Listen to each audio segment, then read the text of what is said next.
हर हर महादेव साथियों, आप सभी का अपने चैनल लव यू जिंदगी में तहे दिल से स्वागत है। आप सुन रहे हैं अपनी पसंदीदा कहानी सुहानी सी एक लड़की का 42 भाग। अपने आप को शांत करके राहत की सांस ली, तभी उसके मोबाइल पर एक अननोन नंबर से कॉल आया। सुहानी ने आंखें छोटी करके उस नंबर को देखा। नंबर कुछ जाना पहचाना लग रहा था। यह कौन मुझे नंबर से कॉल कर रहा है? नंबर देखकर सुहानी सच में सोच में पड़ गई थी।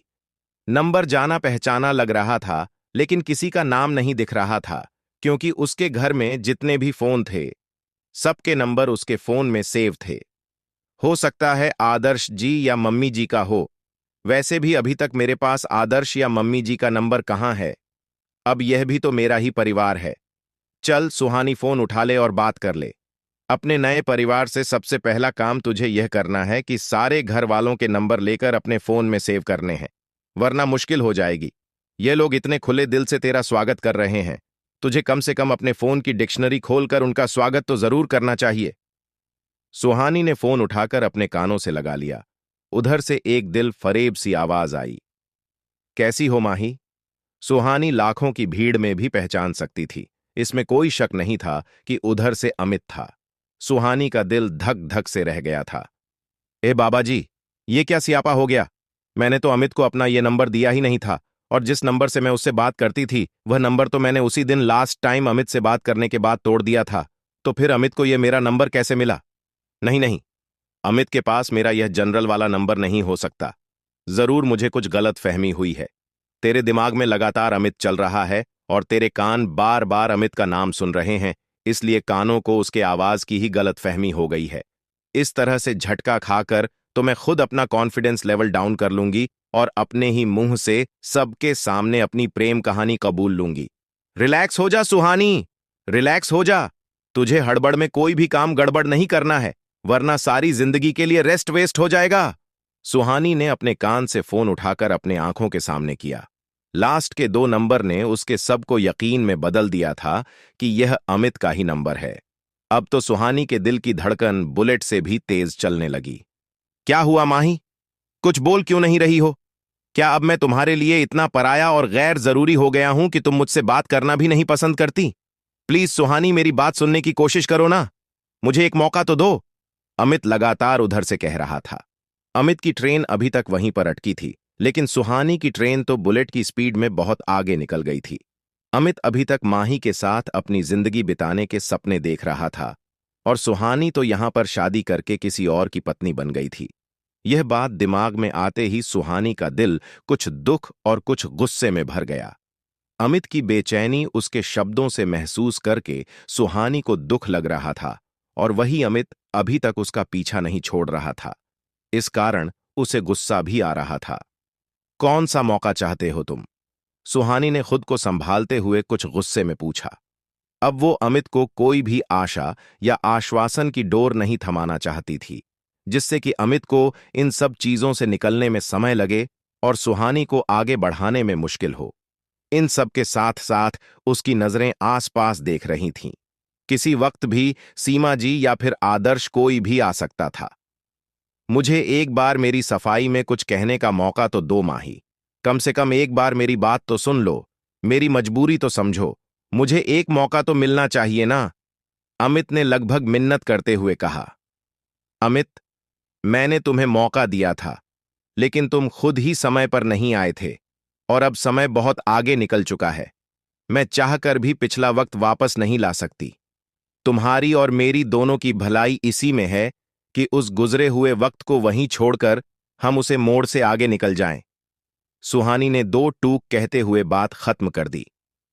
कौन सा समय आगे निकल गया है माही? पड़े हुए हैं वो मोड़ अब भी, जहां से तुम मोड़ मुड़ चुके थे। अमित ने अपनी दिल फरेब आवाज में कहा। हम अपने पैरों में न जाने कितने भंवर लपेट पड़े हुए हैं। सुहानी के होठों से अनायास ही निकला। इसका मतलब है कि माही, मेरे बिना तुम भी खुश नहीं हो। अमित ने तुरंत सुहानी के शब्दों को पकड़ लिया था। अमित ने यह बात इतनी कॉन्फिडेंस के साथ कही थी कि सुहानी का कॉन्फिडेंस लेवल पूरी तरह से हिल चुका था। सुहानी का मुंह तो हैरत से खुल गया। हाय ओ रब्बा जी, ये मैंने क्या किया? अपने मुंह से ही अपनी खबर खोल दी। देखो अमित, मैं खुश हूं या नहीं हूं, ये कोई मैटर नहीं करता। मेरा परिवार पूरा खुश है, इसलिए मैं भी खुश हूं, और तुम भी अब अपनी खुशी ढूंढ लो। सुहानी ने अपने खोए हुए आत्मविश्वास की डोर को फिर से पकड़कर खींचते हुए कहा। पर मेरी खुशी तो तुम्हारे साथ है माही। उधर से हर एक बात का जवाब था। पर मेरी नहीं है, सुहानी ने एक लाइन में कहा। क्यों माही? क्योंकि मेरी शादी हो चुकी है, और शादी के बाद हर लड़की की खुशी उसके पति और उसके परिवार में होती है। भगवान जाने सुहानी ने अमित से बताया था या फिर खुद को समझाया था। फॉर गॉड सेक माही, तुम तो ये बैकवर्ड तो वाली बात ना करो। जितना मैं तुम्हें जानता हूं तुम बहुत ही स्ट्रेट फॉरवर्ड हो, अमित ने जैसे सुहानी का मजाक उड़ाते हुए कहा। साफ पता चल रहा था कि उधर से सुहानी की बात सुनकर नाक पर से मक्खी उड़ाई गई है और अपनी हंसी को दबाया गया है। सुहानी, जो कि अमित के बात करने के टोन से ही उसकी हर एक मूवमेंट पकड़ लेती थी, उसके इस पल पल बदलते हुए रंग को देखकर दंग रह गई थी। ओह हेलो, स्ट्रेट फॉरवर्ड होने का यह मतलब नहीं होता कि हम अपने संस्कार भूल जाएं। मैं पूरी तरह से एक भारतीय नारी हूं, और अब तुम भी मुझे इस तरह से फोन करना बंद कर दो, वरना। अपना मजाक उड़ते हुए सुनकर सुहानी के तो तन बदन में आग लग गई थी। उसने धमकी देने वाले अंदाज ने कहा। वरना क्या माही? उधर से तो जैसे सुहानी को सुलगाया ही जा रहा था, बेहद आराम से सवाल आया। बोलो ना, चुप क्यों हो गई? वरना क्या माही? वरना मैं तुम्हारा नंबर पुलिस को दे दूंगी। सुहानी बिना सोचे समझे बोल गई। ठीक है, उधर से रिलैक्स जवाब आया। क्या ठीक है? इसका मतलब भी समझते हो? सुहानी ने दांतों को पीसते हुए डांटने वाले अंदाज में पूछा। बिल्कुल समझ रहा हूं। हवालात में डाल दिए जाओगे, फिर बैठकर वहां खाते रहना हवा। सुहानी ने अमित को डरवाना चाहा, लेकिन उधर से तो अमित जैसे सर पर कफन बांधकर निकला था। तेरी जुल्फों से जुदाई तो नहीं मांगी थी, कैद मांगी थी, रिहाई तो नहीं मांगी थी। मुझे यह कैद मंजूर है, पर मुझे तो लगा था कि तुम मेरा नंबर अपने हस्बैंड को दे दोगी। चलो, हस्बैंड को न देकर पुलिस को दोगी। इससे तो मेरा काम आसानी हो जाएगा। तुम्हारे दिमाग का कोई जवाब नहीं है। ऐसे तो तुम मेरा काम आसान कर दोगी। I love you Mahi, I love you. Amit ने दिल फरेब अंदाज में रहते हुए सुहानी के लिए फोन पर ही एक कॉम्प्लीमेंट के साथ फ्लाइंग किस भी दे दिया। अमित के इस अंदाज पर तो हैरत से सुहानी की आंखें बाहर निकलने को आई थीं और गुस्से से चेहरा लाल हुआ था, लेकिन उधर से तो जैसे आज सुहानी की गुस्से को कोई भी ताव में नहीं लाया जा रहा था, बल्कि उसके तपते हुए आंच को तेज किए जाया जा रहा था। वैसे माही, यह शुभ काम कब करने वाली हो? मेरी मानो तो अभी के अभी कर दो। मुझे गरीब के साथ साथ हमारे आने वाले बच्चों की भी दुआ तुम्हें लगेगी। मतलब? सुहानी कुछ समझ नहीं पाई। यह कहां उसे जेल भेजने के लिए डरवा रही थी, और वह कहां रिलैक्स होकर जेल के अंदर ही जाना चाहता था। मतलब यह कि तुम मेरा नंबर पुलिस को दोगी, तो पुलिस मेरे नंबर की डिटेल निकाल लेगी। सबसे पहले कॉलिंग लिस्ट खुलेगी, जिसमें कि केवल तुम्हारा नंबर होगा। सोते जागते उठते बैठते फिर मेरा व्हाट्सएप खुल जाएगा। सारे चैट खुद ब खुद सामने आ जाएंगे। मुझे कुछ करना ही नहीं पड़ेगा, और सब कोई जान जाएगा कि तुम और मैं एक दूसरे से कितने क्लोज है। अमित ने आराम से कहा। पागल हो गए हो क्या? सुहानी गुस्से में चीखी। पागल नहीं, तुम्हारा दीवाना। दीवाना मुझसे नहीं, इस अंबर के नीचे। आगे है कातिल मेरा, और मैं पीछे पीछे। आज तो अमित के तेवर बदले बदले थे, लेकिन सुहानी की तो दुनिया ही बदल रही थी। सुहानी की सांस ऊपर नीचे होने लगी। इतना तो उसने सोचा भी नहीं था।